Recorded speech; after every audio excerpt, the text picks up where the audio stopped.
To get you to our top story this morning, and it is definitely a tragic one. 4 people are dead after an overnight crash, and we have just learned 3 of those victims happen to be siblings. This is really sad. This happened in Clayton County on Interstate 75 southbound, just north of the I-285 eastbound exit. Atlanta News First Madeline Montgomery is at Grady Hospital. And Madeline, the only survivor of that crash, is there.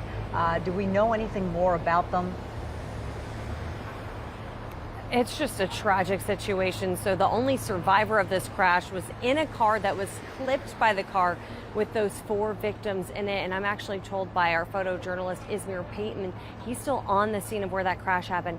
The parents of those 3 siblings actually just arrived over there, obviously hysterical over this completely horrible situation. Clayton County police crediting what happened to speeding. They say that that car was going over 100 miles per hour last night when it ended up clipping a car and then going off the road, hitting a tree and catching on fire.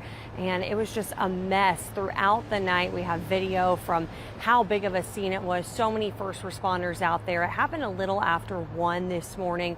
And so 4 people in that car were told that their ages by police were 21, 18, 12, and then the 4th person still has not been identified. Police believe it was 2 males and 2 females, but they're still working on clarifying that because they say that the situation was so bad that they're just truly not completely sure. But 2 people from that vehicle were ejected.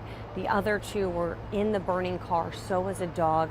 So all 4 of those victims did not survive. And then the other person who was in the car that was clipped did end up injured. They were conscious and they were okay, but they were hurt. So they came here to Grady Memorial Hospital. And police say that early in the morning and really late at night, they see a lot of speeding happen because there's just no other cars on the road. People just aren't really paying attention to how fast they're going. And they're just urging people to please be careful so they don't see more scenes like this one.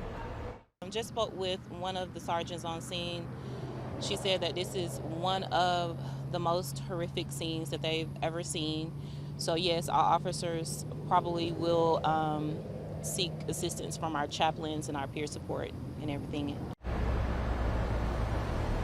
Just a horrible situation for those victims' families as well as for the police who were involved in that scene. We're going to keep working to learn more about those victims. For now, reporting live from Grady Memorial Hospital, I'm Madeline Montgomery, Atlanta News First.